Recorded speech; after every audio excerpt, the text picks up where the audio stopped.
I'm sure you're wondering at this point that no, this is unlike me. This is not what my usual content is usually like. Well, guess what, guys? I'm on leave. Yay! Yeah, I'm on leave, so that means I get to take care of myself. I get to recuperate from the stress of the previous months. This is the 4th month now, towards the end of the 4th month, and so I get to take myself out. I get to take care of myself, ensure that my own mental health is optimal. So guys, that's why you're seeing me sitting this way and shooting this content today. So hi guys, welcome back. If you're a returning subscriber, thank you, I love you. If you're new, if you just happen to stumble on this channel, thank you for clicking and for watching.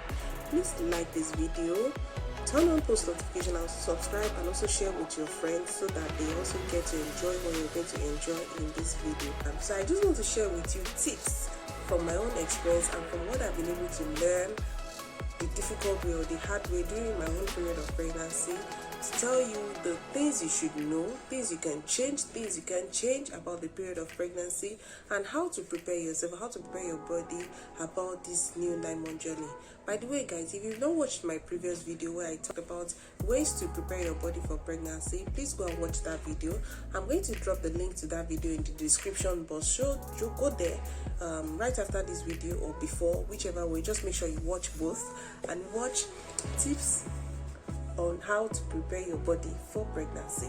So the first thing I'm going to be telling you about this journey, that's if you're already pregnant, is that the first trimester is usually the hardest and the toughest. Yes, and the reason for that is because this is the time when the fetus is beginning to grow. Yes, the fetus is developing at this point. The organs, the cells, the tissue, everything is developing in the fetus. Your body is also now beginning to form a new creator inside of you. A whole lot of hormonal changes, cellular changes, tissue, organ changes, systemic changes, and all that is now going on in your body. So your body is trying to adjust to this whole new process. So that is why you know that you now begin to experience a whole lot of fatigue.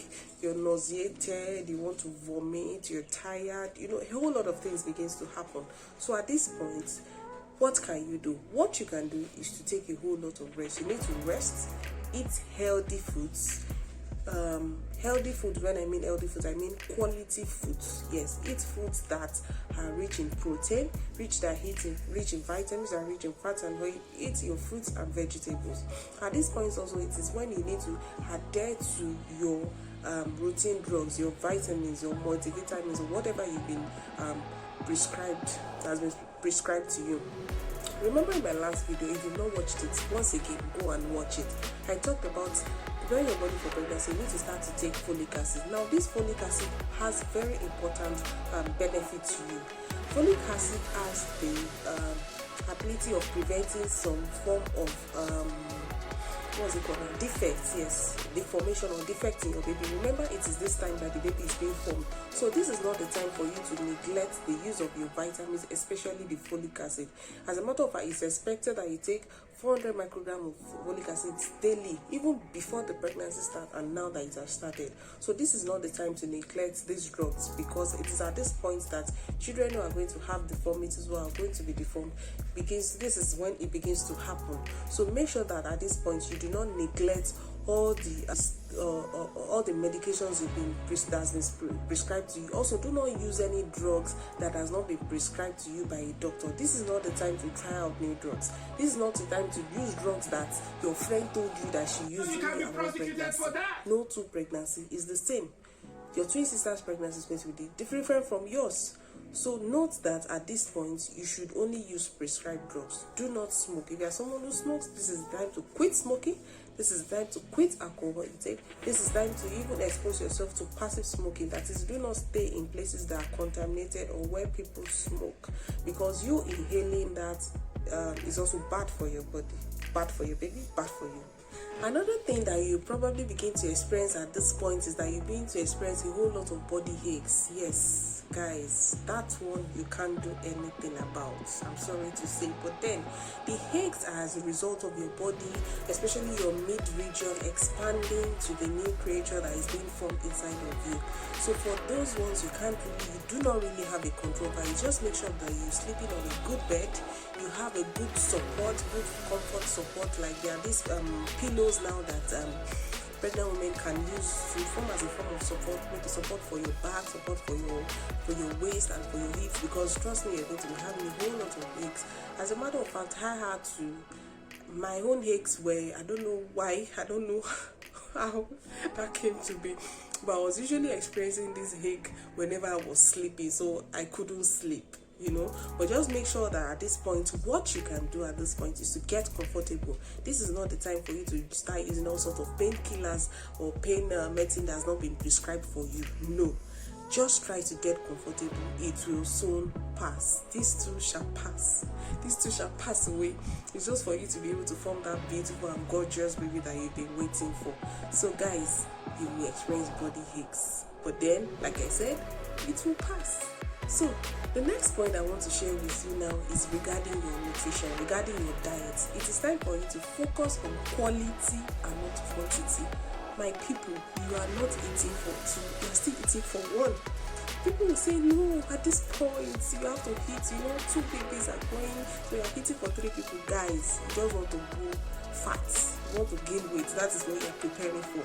So I'm not saying that you don't need more quantity of food because of the metabolism and all the energy that is required for the activities that is going in your body, but my point is that you are not doubling the food, rather you are doubling it on the quality and not on the quantity. So if you're someone who would normally not eat fruits or eat fruits maybe once in a week, now is the time for you to double up on your intake of fruits and vegetables. So quality over quantity. I want to add is that this is the time for you to keep moving. Don't stay sedentary. Yes, you need to move your body, you need to exercise, you need to add a little routine activity, physical activities to your daily routine. Yes, even if it's a walk, 10 minutes walk around the house, take the stairs, whatever it is, just make sure that you keep moving. Another thing that will happen to you guys is you will now begin to experience mood swings. Yes, you experience mood swings. Today you are happy, the next you're sad, today you're all jovial, and then the next you are disgusted. So all sort of mood swings begin to happen, and then your partner begins to wonder that, why is this person behaving like this? Please let them understand that this is what comes with the territory. It's what comes with the condition, as we normally call it. So that doesn't mean that you should then be irritable at that time. You should try as much as possible to be cheerful, to be happy, even though you do not have so much control over that. But then, that is one of the things that will happen to you during this period. You begin to experience a whole lot of mood swings. Another thing that will happen to you is what we call pica. Yes, you will now begin to experience a whole lot of strange food cravings. Yes, I call it strange food cravings because they are what you normally not eat on a normal day. I know someone, in fact, I knew a friend whose craving at that time was to crush ice. Yes, she literally will go to the freezer, put in water to turn into ice, then she crushes the ice. That was a picker. I had people then who would eat strange food combinations, so it's just what your body wants at that time. But then do it in moderation. Do not eat in excess. That doesn't mean you should eat like 10 times a day. Then there are people who experience this conventionalism who say that it's other people's foods that they feel like eating, all this kind of strange experiences. But then just know that whatever it is that you are doing, do in moderation. A bonus tip, something you didn't know that the sex of a baby is usually determined at conception. That is the moment that you bro are you, or whatever the case may be. When the moment that the sex happened and you're not on the family planning method, that is, you didn't stop the pregnancy from happening, and then you decided to go ahead with the acts without protection, note that at that point conception is happening. Conception will happen, and at the point of conception the sex is already determined. So once you've conceived and you are pregnant, you are unable to do anything to change the sex of that child. So whatever sex it is, you're able to determine, of course, from 14 weeks ahead. So note that you're unable to change that. So that's it, guys. I hope you've been able to pick up 1 or 2 things and you've been able to learn something that will help you to embark on this new 9 months journey that you decided to go out on. So, till I come back your way again with another very exciting